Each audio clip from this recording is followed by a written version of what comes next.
Thank you, everybody, for coming. My name is Maggie Detloff. I'm the Assistant Curator of Photography and New Media here. It's really my privilege to welcome you tonight and introduce our special guests, our speakers. You are here at the Ruth K. Franklin Lecture on the Arts of Africa, Oceania, and the Americas, featuring professor and photographer, Todd Gray. It's especially my pleasure to introduce Gray, as well as curator Marshall Price, with whom Todd will be in conversation tonight.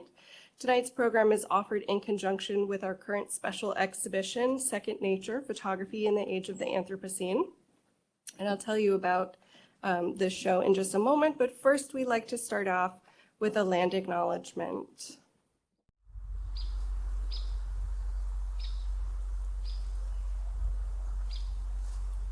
Stanford sits on the ancestral lands of the Muwekma Ohlone tribe. This land was and continues to be of great importance to the Ohlone people. Consistent with our values of community and inclusion, We have a responsibility to acknowledge, honor, and make visible the university's relationship to Native peoples.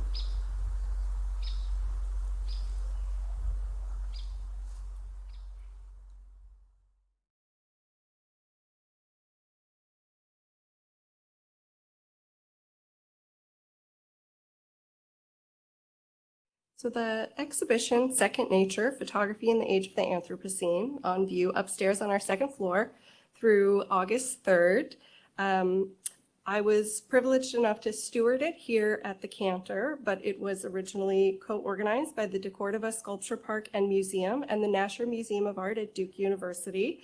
I want to especially welcome some of the alums that are here in the area from Duke University. Thanks for coming and joining us tonight. Wonderful to have you. The show was co-curated by Jessica May and one of our guests tonight, Marshall Price. The exhibition features 44 contemporary photo-based artists from all 6 habitable continents and many of the countries therein.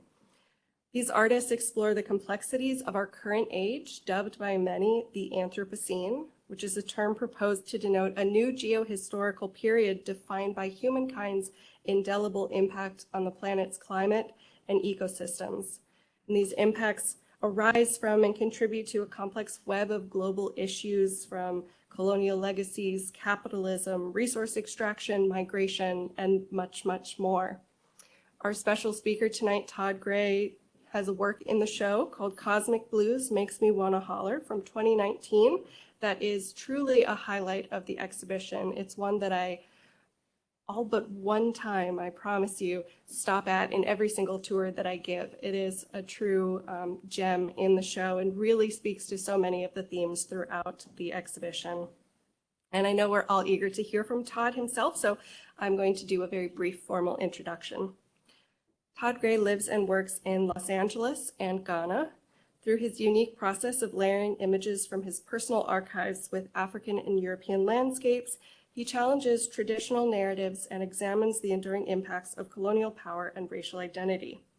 Gray received his BFA and MFA from the California Institute of the Arts, and he has been the recipient of numerous awards and fellowships, including but not limited to the Guggenheim Fellowship. We've just got an announcement of the new crop this year, and happy to say his wife is one of the recipients this year as well. Congratulations to her. Todd's work has been shown in illustrious group exhibitions like the 2019 Whitney Biennial and Made in LA 2016 at the Hammer Museum, and is held in many important public collections such as the National Gallery of Art and LACMA and others. After his talk, Gray will be joined in conversation by Marshall Price, the Chief Curator, and Nancy A. Nasher and David J. Hemseger, Curator of Modern and Contemporary Art at the Nasher Museum of Art. That's a mouthful. Price also serves as adjunct faculty in Duke University's Department of Art, Art History, and Visual Studies. He has a PhD in art history from the Graduate Center at CUNY and has organized numerous fascinating exhibitions, including, of course, Second Nature on view upstairs. And so without further ado, please join me in welcoming Todd Gray to the podium.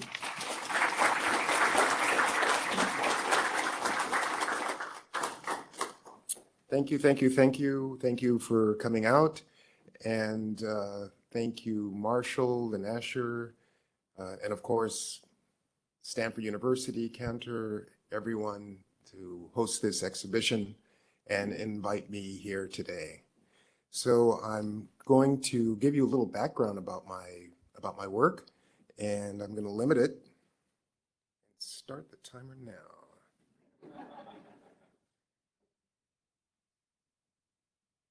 Hold on. Okay, great.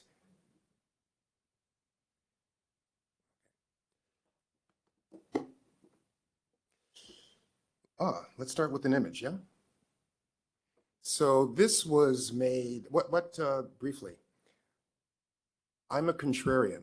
I break as many rules as I can that have been set forth in photography, because as a colonized or a decolonized member of society, and what I mean by colonized is one who has majority or dominant culture has categorized as being less than other, but not where the majority, where the dominant, where the hegemony lies. So I drank that Kool-Aid and I self-defined myself as being less than until I read someone called Stuart Hall, a Jamaican Brit theorist and public intellect. And that's when my mind opened up. And I started to break all the rules that were in front of me, because I realized that these rules were actually barriers. For if you're a dominant culture and you follow those rules, you will succeed, perhaps. If you're not in dominant culture and you follow those rules, someone from dominant culture will always be ahead of you. So you had to come up with something uniquely your own in a capitalist system. So I started changing photography and making photographs ask a question instead of making a statement. So I turned photography on its head so that the viewer has to be conscious that they're making meaning. So this was done at the Rockefeller Bellagio residency in Lake Como in Italy. And I was just fascinated about the depiction of nature and the florals and the furniture and the tapestry. And then I combined it with a landscape from Ghana. This was one of the major works that was in the Whitney Biennial in 2019, and what I was doing was combining images from imperial gardens, imperial architecture, these places in Europe that benefited from the extraction of wealth and human bodies from Africa. And so I would then pair it with photos of African diasporic individuals and or a landscape. And so here we have that vertical is King Leopold's garden in Belgium. And you may or may not know that Leopold was responsible for the genocide of 2 million Congolese at the turn of the century, because of the discovery of the rubber plants. And that's when the automobiles and so much rubber was being made and so forth. So I made this work. And so I'm not consciously thinking about the Anthropocene. What I am thinking about, though, is how architecture and how our culture delivers this idea of control. And you control nature, you control people, and it's the whole idea about dominance and control. And so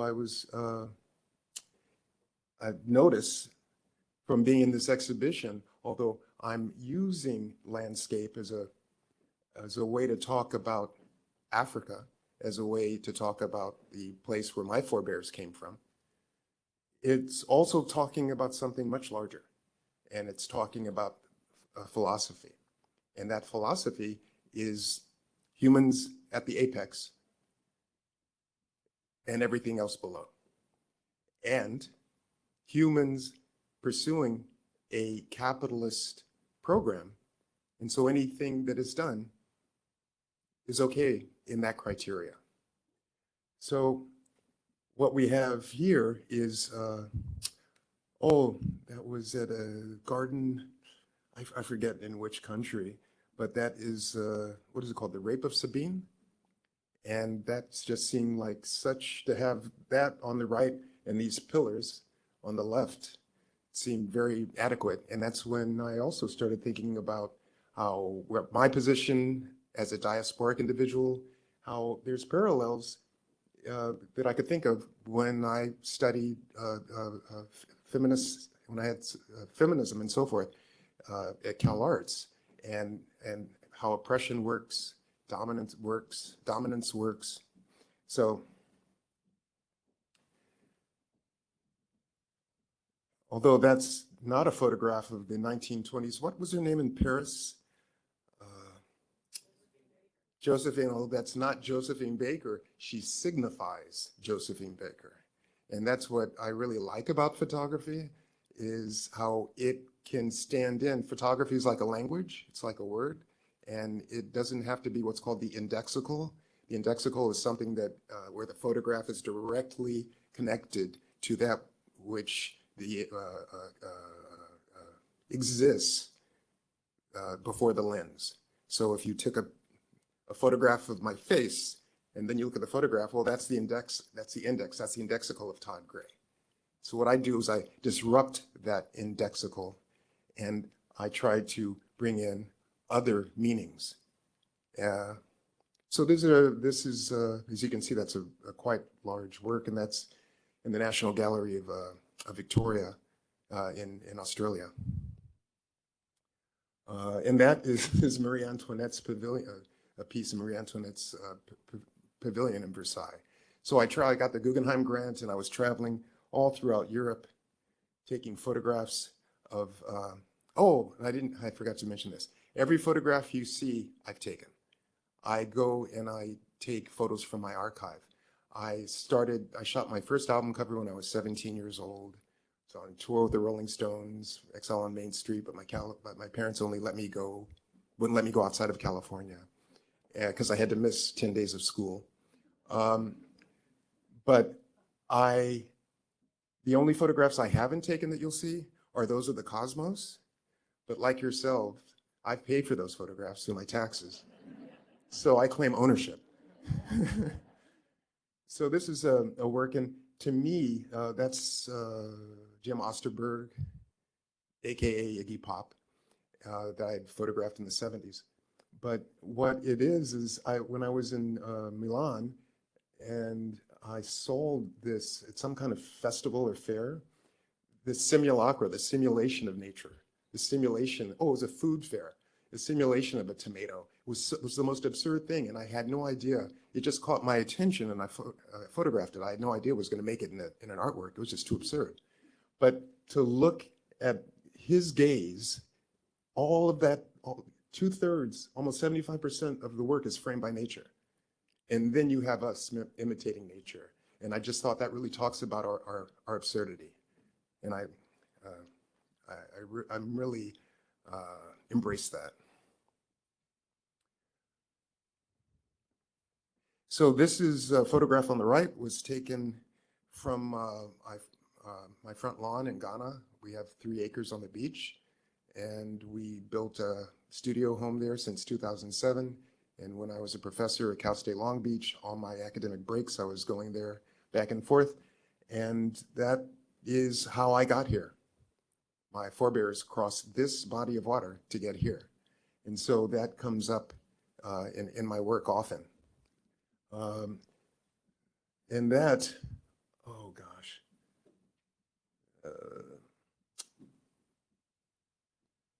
We have it in the background, it's a sailboat, and then from a museum, the Stedelijk, I think it's called in Amsterdam. And right there, that is the bust of, oh gosh, the Spanish painter, and that was his slave. And so it's just sort of amazing. He was eventually freed and was able to paint for himself. But I just like this idea, and this man with this musical instrument, percussive instrument, and it's sort of frozen in time, and that's what photography does. Now, photography is the most unrealistic thing you can look at. We do not experience anything in milliseconds. but a photograph will freeze something in a millisecond, and then we'll look at it as representational. It's only representational of that millisecond, but then we extend that and further the meaning. And so these are the types of things that go in my head, and I try to expand on that. And also, this photograph is dealing with architecture, how it leans against the wall in this space. So, and I like the class disparity. Look at this older man, well-fed and so forth, on the cell phone, and then there's the worker. And so here's the capitalist, the capital, labor, and those frictions that exist of the have not, and so forth and so on. So I'm doing a lot of juggling in my head, and I don't expect the viewer to get all of these things, but I just have a multitude of ideas that I try to convey in the work. None more than this one. This was at the Wadsworth Museum, and I developed this piece during COVID. Here we go. It started off right about here, and I was happy. But then as COVID and the lockdown continued, it got longer, and it got longer. And then I was talking to my gallerist, David Lewis, in New York, and we had a lot of conversations, and it got longer and longer, and the narrative goes. And this is in EO in Lagos, and it's a figure.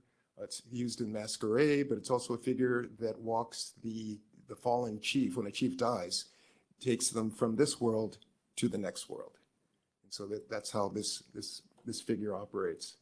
And then upside down, because I like this idea of the Christian angel. So here we have one spiritual identity or spiritual figure, and then this, this is a spirit figure. And it's just a beautiful piece. And as you walk back and forth, the narrative unfolds in very different ways. And when you go from left to right, which I didn't discover until I actually put it up in my studio, because I'd always looked at it from left to right. But then when it starts here, now we're coming from this place in Africa and moving to the West. And the timelines figured, it reads differently. So it's a very wonderful piece. And I'm in the process now. I've been commissioned by the LA County Museum in Los Angeles to make a 30-foot work that will be permanently installed in their new museum. So this language of very large photographs, about, I don't know, this one is about 7.5 feet tall. So it's totally immersive. And that comes because as I've looked at paintings, how you stand in front of a painting and you should be absorbed into the painting depending on your viewing distance. So that was in the forefront of my mind in making this. This is from my Atlantic series, and I've been going through looking at oil painting and finding works that had black bodies in there and how they were depicted in oil paintings. And this is Tiepolo, who was a Venetian painter. And I found that this image, the background image, is the National Palace in Lisbon, Portugal. And then, you should know this is in San Francisco. And so I like the way that the simulacra, how we copy Europe and I like this idea that we're copying a style of architecture that's, I don't know, 3-4 centuries old, and then bringing it into this moment. And this is a slave fortress in Axim, Ghana, the Western region. So I've been going back and taking photographs of slave fortresses and combining them so that here we have a really compressed amount of time. The fortress is 1600s. Gosh, I have no idea. Oh, the Portugal Museum Palace burnt down at one point and they rebuilt it. But I'm quite interested in compressing time. And so that there's multiple time frames, because I want to talk also about how history isn't linear. This is one of the, and so we have, what, 1, 2, 3, 4 photographs on top of each other. And I do this also to inspire the viewer to make meaning and to be conscious that they're making the meaning of what they're seeing, because I'm not giving them the full picture, and also to be aware that we know there's something outside of this frame. And so photos are very deceiving. I think it was Alan Sekula, a great photo photographer, theorist, who said that a photo is a floating signifier without a caption, meaning a photo can mean anything if it's not anchored. Oh, he said it's a floating signifier lacking an anchor. And so text is the anchor that gives the meaning to a photograph. It's like, look at me right now. Am I in pain or am I in hysterics? You see that photograph without that caption, it floats. And so what we think we're seeing, we think meaning is coming from here to us. No, we're projecting meaning this way. And I try to make the viewer cognizant of that in the work. So this is in Paris, in just out of the Jardin Luxembourg. And I was quite interested because it has the 4 continents that the French had colonized. And of course, for Africa, you had a shackle around her ankle. And then this is a historic slave trail from the interior of Ghana that leads to the coast. And this is a waterway adjacent to that slave trail. So although it's nature and it's beautiful, but what happens within that nature, what happens adjacent to that beauty is not so beautiful. This is also a Jardin Luxembourg, and that round frame is in Cape Coast, South Africa.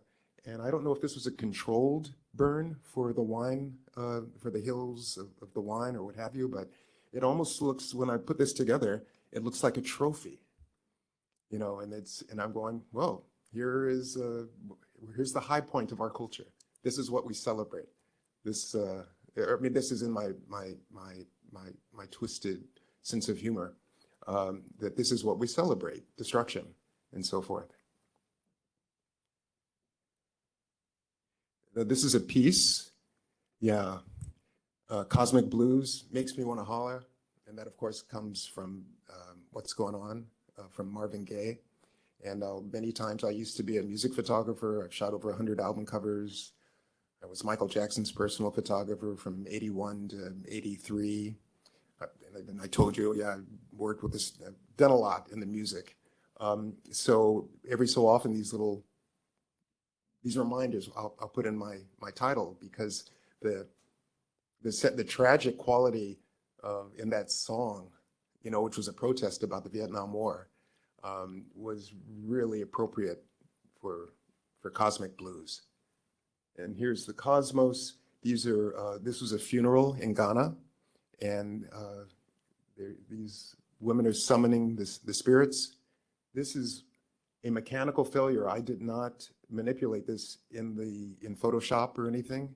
I had a faulty memory card in my camera.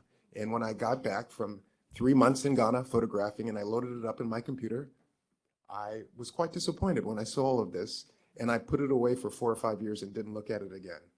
But with time, I happened to stumble on that folder in my computer, and I looked at it and I said, oh my God, this is fantastic. So it's funny how emotion can color you or your ideas. You can't even see what's in front of you. Like, how can I not see that this is beautiful? But again, I put it on its head to sort of show what, that's my statement. And also that this color talks about the failures of technology. And we're putting so many of our eggs in this technology basket. And I like to show that, well, it's not the safest basket to put all your eggs in.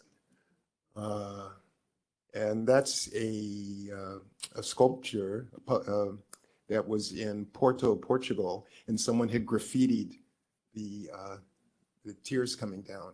So I had no idea it was going to be in this piece. What I do is I was trained as a conceptual artist, and part of that means you think through, you solve the work mentally, you do a lot of research, and then you execute it. I have been doing that for years with varied results, and I decided to revolt and become a post-conceptual artist. My definition of post-conceptual is that I'm going to go out, I'm going to shoot whatever catches my eye in that moment without questioning it.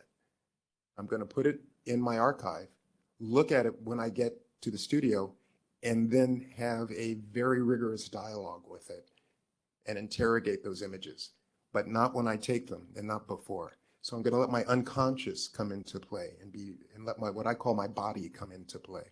So if I just respond or have some kind of emotion to a scene, I'm going to photograph it without question. And I found that to be successful for me. I think I'm going to go a little faster. That's from when I got the Rome Prize. I was in for 6 months in 23. So yes, Stairway to Heaven's Hell. That's in a basilica in Rome.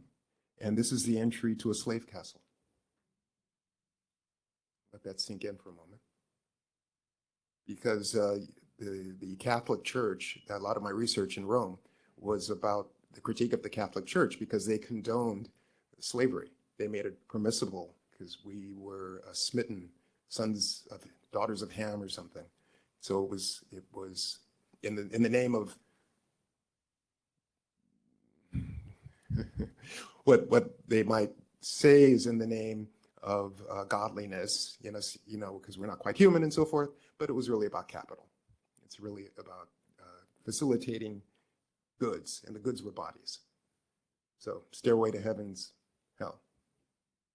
But I was really thinking, of course, Led Zeppelin.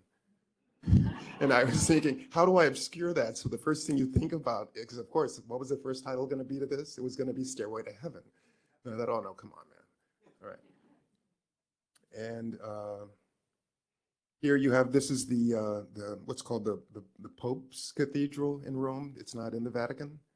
And this is in Dakar, Senegal.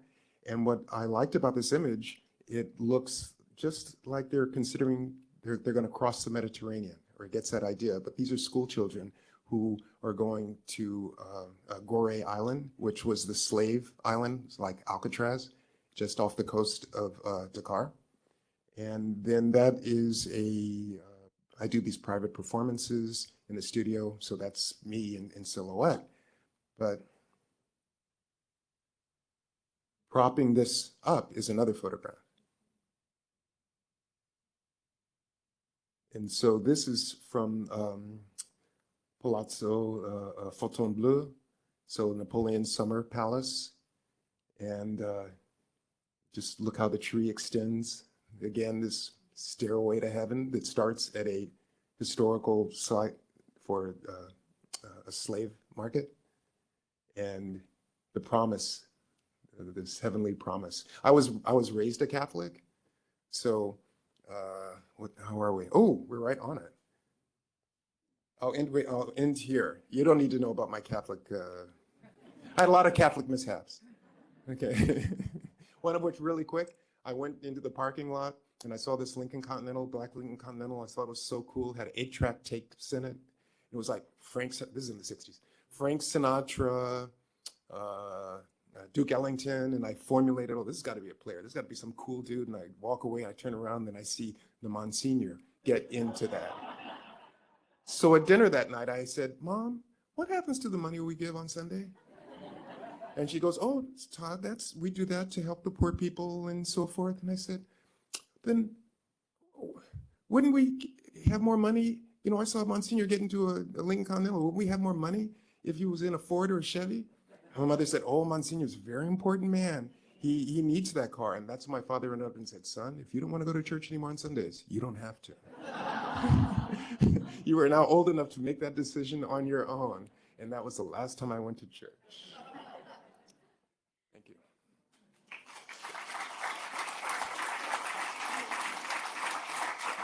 Thank you. I'm really honored to have your work in this exhibition. The exhibition, looks at this concept of the Anthropocene which technically is a term to describe this geological era in which humanity has had an impact on the global climate. But what Jessica, my co-curator, and I discovered is that it is really so much more. And that's really what you were getting at in talking about some of these images here. It is a very intersectional concept that encompasses not only ecology and climate change, which might be the most pernicious aspect of the Anthropocene, but also economy, political power, capital, petroleum is a big part of it, extraction. And that's one of the things that drew us to your work. Todd and I had a Zoom, I think it was back in 2021, and I was telling you about the show, and I remember your initial response was, well, I really haven't thought of my work in that way. I thought you made a mistake. But then as we continued to talk, I started to explain a little bit more about how we were thinking about this concept of the Anthropocene as this intersectional idea. It really began to, I think, make sense to have your work in the show.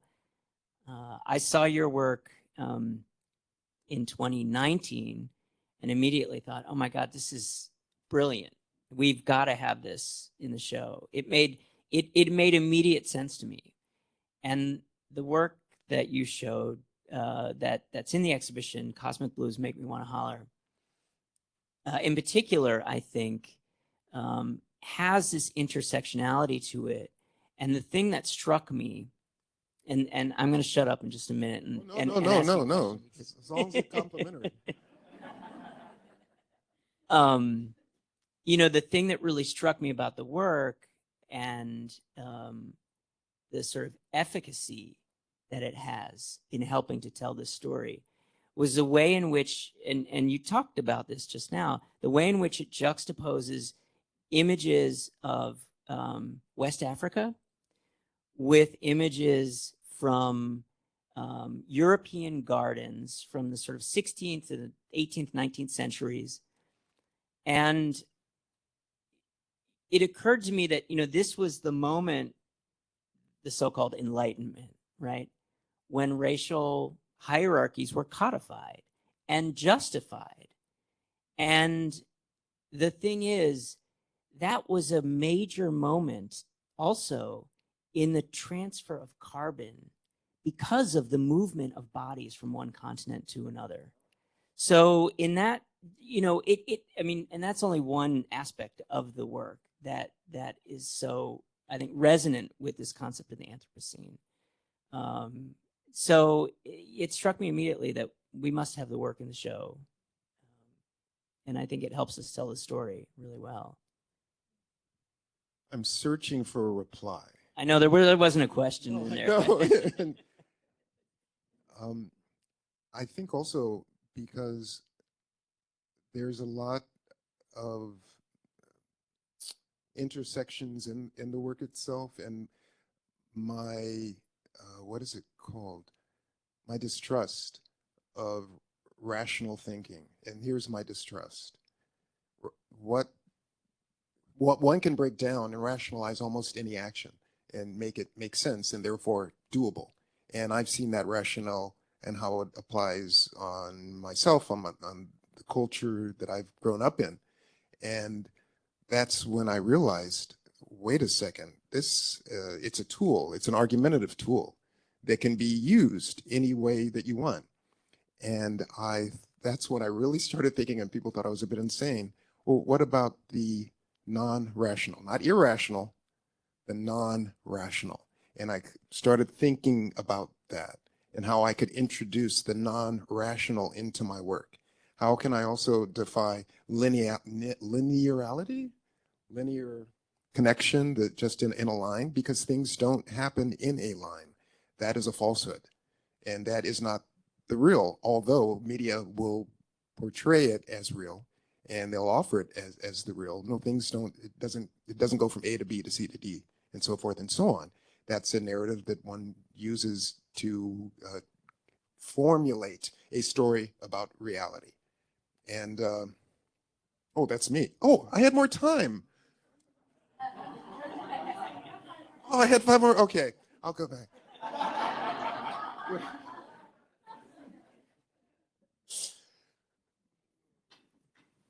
What, so what I like to do is think about what I call, I did a series of work called Euclidean Grigri. The Euclidean being the rational, and Grigri being something that is non-rational, and Grigri, Juju, these are systems of inquiry that come from indigenous peoples in Africa, specifically West Africa, and then it went to Haiti and so forth. And I thought, whoa, there's something called spirit, and there's something that's called chance and intuition. All of these things I was taught at Cal Arts not to believe in because these are lies. These are modernist lies or modernist poetics. And I decided, well, if that's what I was taught, I've got to embrace it. And that's when so hence these various points of intersections really flourished. And I have to, I hope this is on track, but I have to give it all up to Stuart Hall. But I mean, I've read Fanon, the great book, Wretched of the Earth, and Toni Morrison, Bell Hooks. I mean, I've read quite a bit, and so I don't have to give you that long laundry list. But it wasn't until about 10 years ago I read Stuart Hall, and Stuart Hall made this brilliant argument: hegemony, the all-encompassing power, hegemonic power. What's hegemony? Ask a fish what is water. That's hegemony. Fish don't even know it's in water, but it controls its life, controls its movement. That's hegemony. What is one of the main tools of hegemony? Media. Because it one-to-one gets in our heads, tells you what is normal, what is the reality. And what is one of the primary tools of media? The lens. And I thought, wow, this is the tool of hegemony. This is the tool that gets us to make a consensus and agree to do things we would never agree on had we really thought about it, but we're emoting and we bought in this picture. So I decided to really resist normativity, which is what hegemony, you know, when people say, oh, it's a foregone conclusion or it's common sense. Whenever you hear common sense, danger, Will Robinson, danger, danger. Common sense is a term that is used to make you jump from rational, critical thinking to whatever hoop they want you to jump. Whatever hoop hegemonic power wants you to go through, because you aren't going through a critical process to determine if that is so, because it is common sense. Well, and photography especially is susceptible to this, right? Like, so how do you think about, like, let's take that a little bit further. How do you push against that hegemonic power that photography has? Because, you know, it brings up so many sort of ethical questions. We accept photography so easily as the truth versus other mediums. So, and you do so well at pushing against that, but can you tell us a little bit about how you do that? Like, what is the process? Well, it goes to the French theorist Roland Barthes, and he great book called On Photography. And what he talks about is there's the signifier, the signify. Oh, okay, this isn't a classroom. What he talks about is the way that we construct meaning is it's much like fight or flight. We see something and we have to give it meaning immediately because our life may depend on it. And with photography, we look at it and we think that is the thing. Remember I said the indexical? So we look at the house and we respond as if we're looking at the house. We look at a picture of the person that we love and we emote the love as if that person was there. So there's this indexical connection to the thing that is portrayed in the image.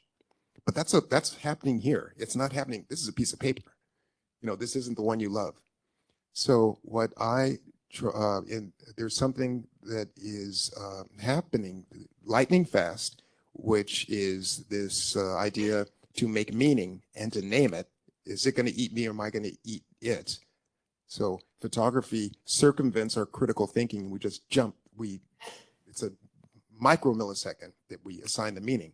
So what I try to do is disrupt that process by putting multiple photos, obscure things. So if you're an automobile, I try to press the clutch in. And so the motor's running, but the car is not moving because the clutch is there. And hopefully then you'll have to slow down and try to make sense, try to make meaning. And that is where not I give you agency, but that's where I'm hoping that the viewer will discover agency, that they're creating the meaning because they've circumvented that process that happens like that. So that's what I try to do. Well, and with the Cosmic Blues work, it's from the Euclidean Grigri series, where you are examining these two ontological states of being, ways of knowing, right? Different ways of knowing. Right. But can you tell the audience what you told me about the slide that you mentioned, the glitch that happened with the image, but can you tell us the different responses to that? Because I think that encapsulates these different ontologies so well in a very easily digestible way. That response that you got from your Ghanaian friends versus what you would get from your Western friends. Yeah, so the village, my wife Kyung Mi-shin and I, we have 3 acres on the beach in the bush. I mean, we didn't have electricity for the first 7, 8 years. And the villagers, well, we hired, a good third of a good portion of the villagers worked to help us build out the property and so forth. And they would see me photographing and so forth. So the next summer or time I was there, they said, "Oh, how are your photographs?" I said, "Oh, something happened. The colors were messed up." This is when I thought, it was a failure. And I was saying, "Oh, it was completely destroyed." And he goes, "Juju got into your camera." And he was earnest. And then I thought, well, in a way, Juju did get into my camera. This disruptor, this lone 1 or 0 messed up. And then that's what occurred. And that really helped me also allow for more of these occurrences. And what I came up with is to embrace internally this idea of the unknown, this idea of that which is uncertain and that which is out of my control. And so that hence neck down, letting my body into the process and not just because the West is neck up. Nothing happens. There ain't nothing happening below this point, below our cranium. Everything's happening in here. And I've been embraced more, my whole body, what I like to think. Hopefully I've come to answer your. Yeah, no, that was great. And I mean, I love the fact that you are an intuitive photographer in so many ways, because photography today is so conceptual and it's so pre-planned and so staged. And I wasn't having fun anymore. That was the whole problem with photography. Had become, I worked out everything, and BB King, the thrill is gone. BB King. Yeah. Well, can I ask you, can we go back a little bit in your career? And can I ask, does that intuitiveness come from shooting the editorial work, the rock work that you did early on in the career? I mean, is it connected in some way, do you think? That's a good, yes, but not with the rock. I mean, like Iggy Pop. I used to share a house with Iggy Pop in the 70s in Laurel Canyon in Los Angeles. And that came about because of my relationship with Ray Manzarek of The Doors. He was my mentor. He was the one that convinced me to go to art school, Cal Arts, not to Art Center, which is really centered on turning out at that time editorial or advertising photographers. And he said, no, Todd, you're an artist, go to CalArts. So, oh, I'm straying. What was the question? So Now you can tell, yeah, he has a history in the music. the intuitiveness with which you work. Okay, now I remember. Yeah. So it was really Miles Davis that affected my way of making, because there's this brilliant quote. There's many, but he was on the way to the studio, stumbled on the curb, and he heard that, and then a tune came out of it in his solo where he changed the time to this little thing. And when I read that, I went, that's really open. And then when I'd hear John Coltrane or Alice Coltrane, and they are in the moment. I used to think improvisation's nothing, but no, the improvisation is divinity. Improvisation, you lose yourself and you're just totally human creating in that moment. You're not thinking about income tax or anything. You are totally present in the moment. And that's a very high state of creativity. And that's when I realized, wow, my training was such that I needed to work everything out before I execute. So hit classical music, perhaps, note it all out, write it out, change this, change that. And I thought, man, in high school, I would take pictures and I would have fun. Like, I want to get back to that. And so I want to embrace the intuitive cognitive process. But now you have the framework to do it. And that's the difference, I think, because the jazz musicians, the great classical musicians could improvise. The great jazz musicians, all the jazz musicians could improvise, but they were working within a framework. So it wasn't like they were just, playing notes, random notes. Great improvisation happens within a framework. And no, and I'm there. I have, because I do want to, there's something I want to get out. There's a voice I have. I'd like it to be present, but I also trust that that my voice will be heard through the visuals. One thing that's happened when I put these together for today's presentation, I didn't although I know I take landscapes and I use landscapes as a way to talk about people, meaning like people in the diaspora, to talk about conquest, how West Africa can all colonized places.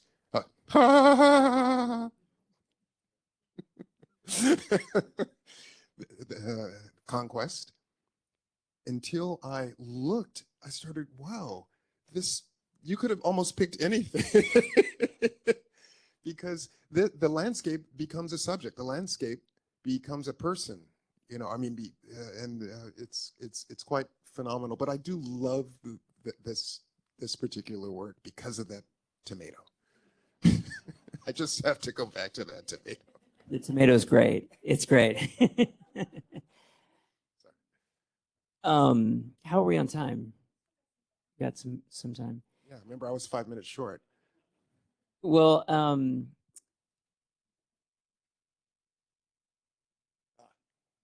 yeah. Do you want to talk about this work a little bit more? I started this series, actually it was a conversation I had with Carrie Mae Weems back in 2013. And she was at the house and I was preparing a book on Michael Jackson, or I had done a book on Michael Jackson. I was his photographer from 1979 to 1983. I was his personal photographer. I flew around with him and so forth and so on. And I'm the last photographer that owns his copyright. And the last photographer, if he was still alive, could actually tell you what I observed. Because after me, you had to sign a non-disclosure, which, think about this. There is a segment of your mind that you don't own.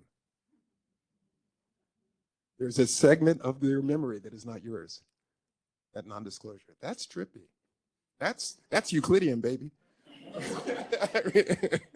So I was delving into my Jackson archive to talk about the African diaspora, because I thought, who is the most recognizable person in the world African person in the world was Michael. And then when I realized that my mind had been colonized, and I did a paper on this for Alan Sekula, for my grad advisor, I was critiquing all my photographs that showed how he was embracing European notions of beauty and reconfiguring his face. And I thought, oh, he's drunk off the European Kool-Aid, that he thinks that will be more beautiful. And that's when I realized, oh my goodness, I have also drunk from that Kool-Aid. And that's when Fanon said there's a word for that, and it's called mental colonialism, where we self-police, where we don't trust our own behavior patterns because dominant culture says that's wrong, that's not right. And if you want to fit in, you better change, and so forth and so on. And so yeah, I was using him as a signifier of this. And then I decided, you know what? I'm going to make a body out of all these things. I'm going to make a landscape a body.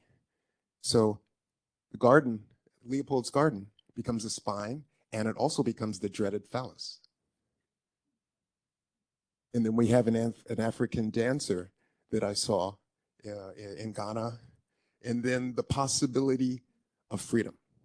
And that's what we all have, this possibility of anything that can happen. And even if your body's locked up, you can be free in your head. You know, there's this possibility.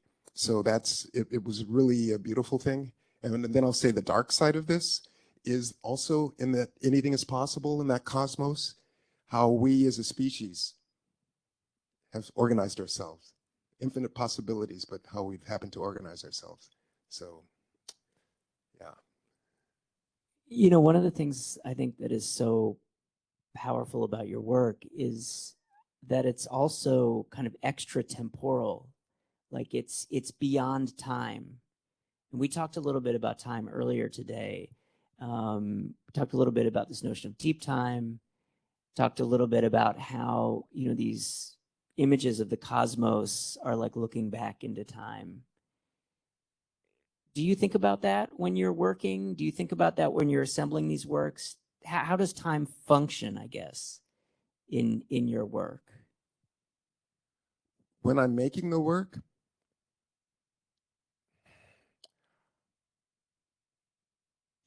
I'm struggling because I'll always start with a foundation image, which I know is strong, and then I keep building on top of it.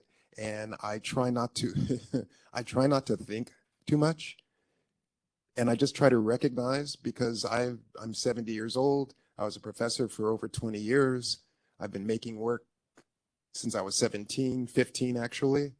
And to just trust myself that I'll react and try to let in, and I'm a big champion of Jungian philosophy. So just when you recognize it, just follow it. Don't completely work it out, so that I welcome the intuitive. The time signatures happen because I also want to bring history into the present moment. So I'm very conscious. I think I've told myself that this has to come up in the work. So I'm not looking for an image that's older or something, but I know that I really want viewers to think that this historical moment is occurring now, so that we see it's a continuation and it's totally active. So yes, it's the past, but it's also the present. And that is what I try to do with time. And so in those windows, those becomes like portals. So especially in the really big work, you can lose yourself and almost go in. Is it a window? Is it a portal? Is it a window? Is it a mirror? I like to think of my work as these window portals where you can go into a different time and a wormhole and come out another photograph in a different time. But it does collapse time, because I also think this idea of time is not real. It's a construct. Yes, and talk about how you look in the night sky and what do you see? The past. I mean, yeah, it also functions as an archive. And we were saying earlier too, geology is an archive. You can look at the strata of the earth, and that functions in a similar way.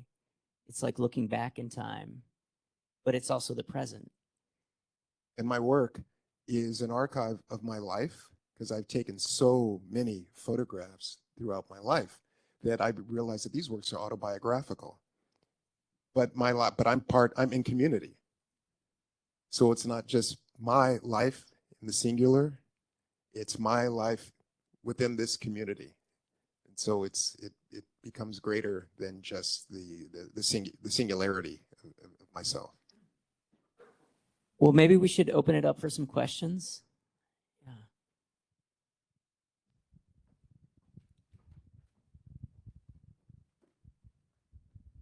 Thank you. The first time I saw your work, I thought this guy must live in a studio apartment because he's got to like have an economy of efficiency mounting picture on picture on picture. So I'm just curious about your technical aspect of your mounting process and how you discovered it and how it evolved. My education was classic. If any of you know the F-64 group, Ansel Adams, Imogen Cunningham. I mean, I worshipped at the feet of these photographers when I grew up. And you don't defile the photograph. It's a sacred surface.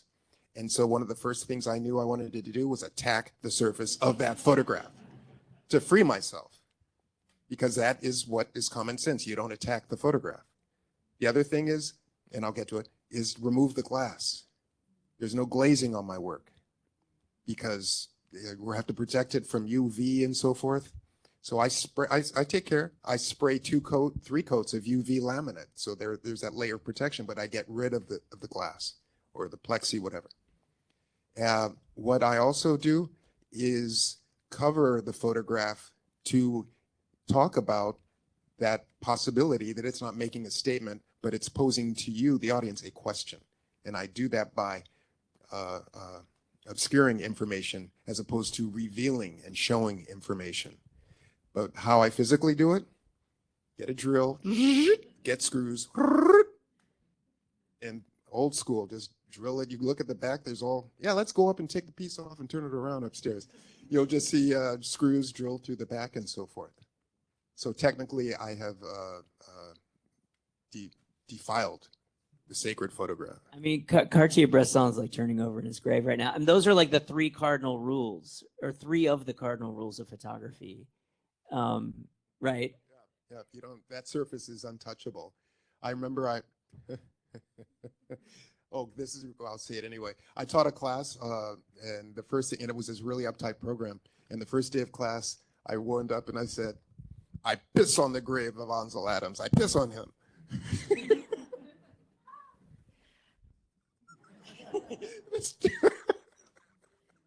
Well, I didn't piss in his grave. That was a metaphor. We just as a coda to this, because I mean, I love how you are flipping the script on, you know, the sacred rules of photography. But we, in preparation for this exhibition, we held a virtual symposium several years ago, and one of the contributors to the catalog, who has done a lot of work with photography, particularly African photography, Simone Njami, said an exhibition must be a provocation. And I think that holds true with individual works as well, especially yours. Oh, beautiful, beautiful. So I have a question in a similar vein, actually. I'm really curious about your framing of the photographs. So the frames seem to be pretty important, and they're varied. And so can you talk about how you decide upon the frame, what type of frame, the color of the frame, and how that works with the photo, and the photo becomes a sculpture too? And I call them low relief photo sculptures. The framing comes from lack of funds earlier in my career. I would go to the Goodwill store or to garage sales, but in South LA. So I know that those frames had been in a domestic setting in a person of color's home, primarily black and brown. And that's really important to me, because those, when you go, I'm going to put that in the white cube.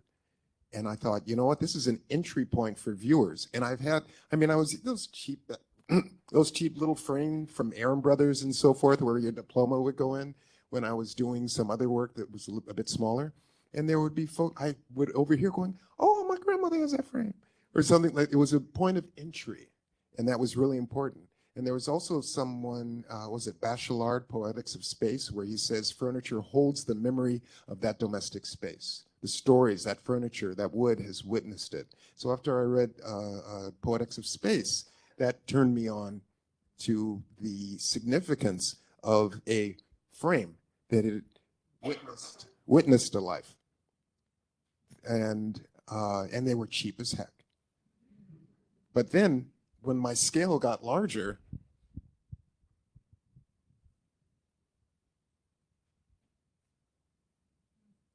I had, oh, those are still, that's smaller. When my scale got like here, I couldn't find frames that size at the Goodwill or in garage sales. So I just switched and I had walnut frames after that. I started just using raw walnut and that's where I went, conventional art frames. Yeah? You can see somebody's hand go up? Wow. I'm trained. I really appreciate your images and works that have, photographs from your archive that deal with musicians. I guess I'm wondering. Deal with what? Musicians. I guess I'm wondering now, is there any element of you that is in thinking about these works is also thinking about how some of these musicians themselves were also victims of exploitation, like people from the past? So I'm just wondering if, as you're thinking about these works now, contemporaneously, in thinking about some of these people's stories and lives, is that element, ever an element that you think about in these works? No. What? All of us. If you understand what I mean by that, all of us in this system that we're in are affected.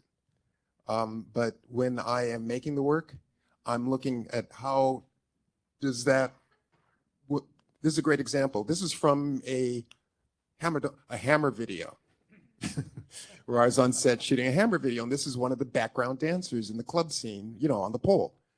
I had no idea that it's 15 years later it's going to end up in an artwork, and I had no idea that who I would be referencing, But this is Cupid in the Marie Antoinette Pavilion.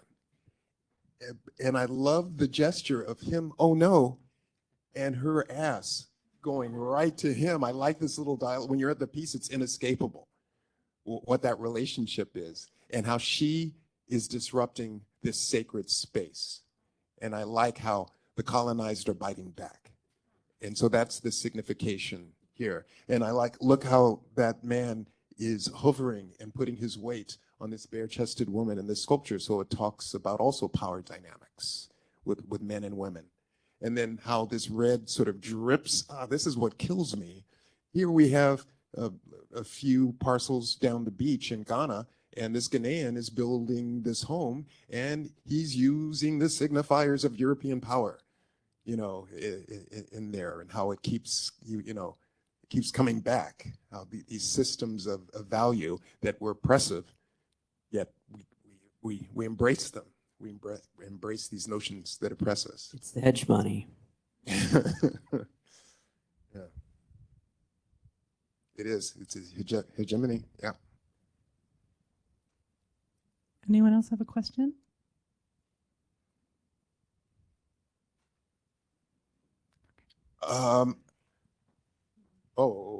Probably a good question. Uh-oh. This is a photo curator here. No, it's a Why don't you take this one? straightforward question.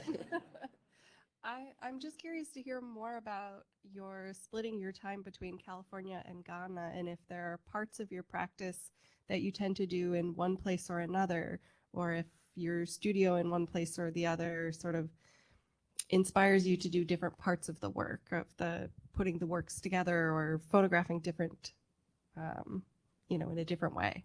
When I'm in Ghana, I just go into historical sites. There's many, I don't know, I think there's over 20 slave fortresses there. And a lot of them aren't listed because the government doesn't need to take care of them. So you can find them, but only by locally.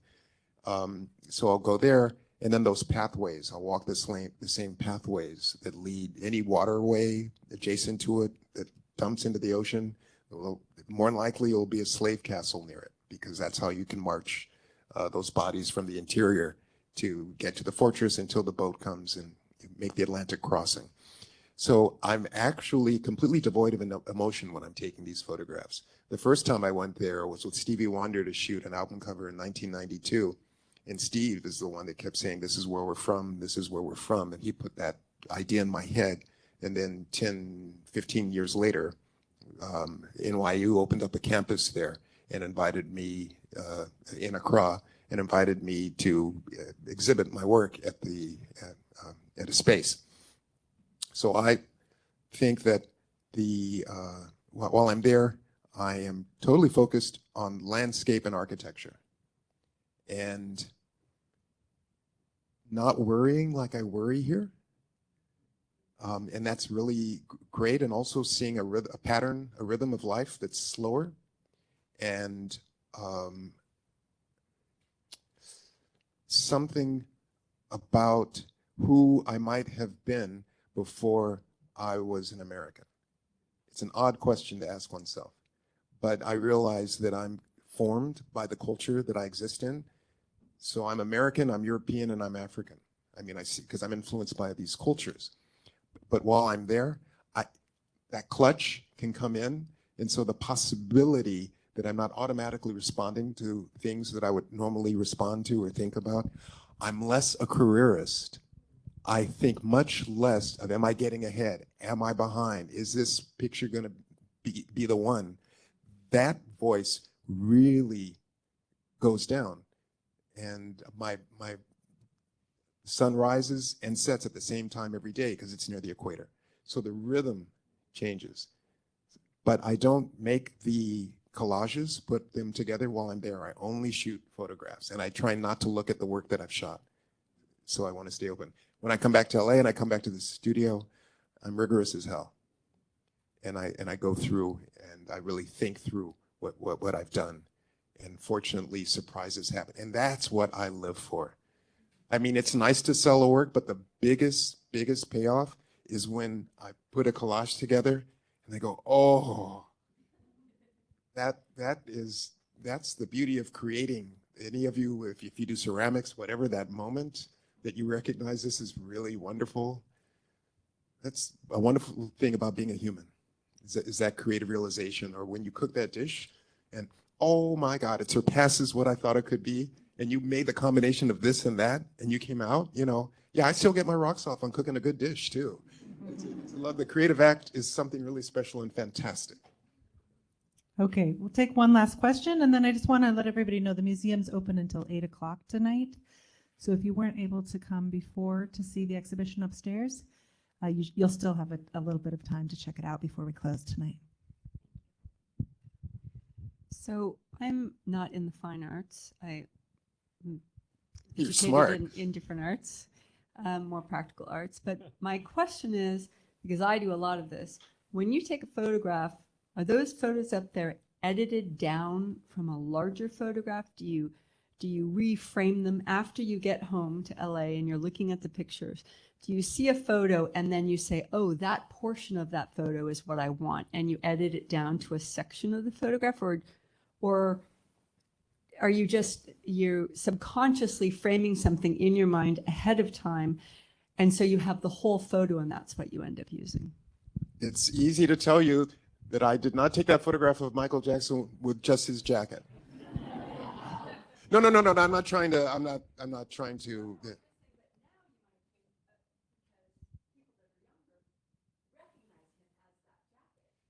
That's what I'm playing to. I'm playing to cultural memory. Yeah.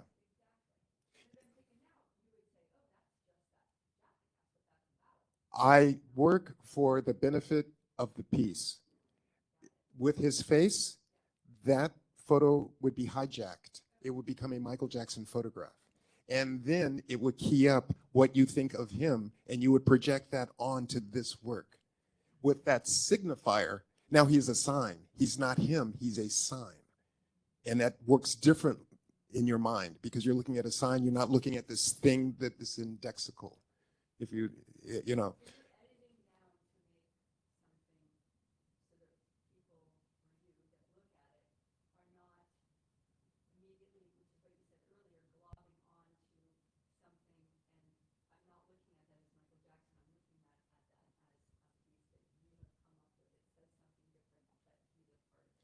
I'm slowing down the process of connotation. So first we denote before we can connote. We have to see what is there. And I try to disrupt that because the system of connotation is so fast. And by showing parts, making a puzzle, you have to then put the puzzle together, and you're participating in the construction of meaning in this work. So all I do is I look at these pieces and see if I am being successful in putting the pieces together. And so, yes, when I look at I'll edit to say what will benefit the finished work best. Am I showing too much? Right. So, yeah.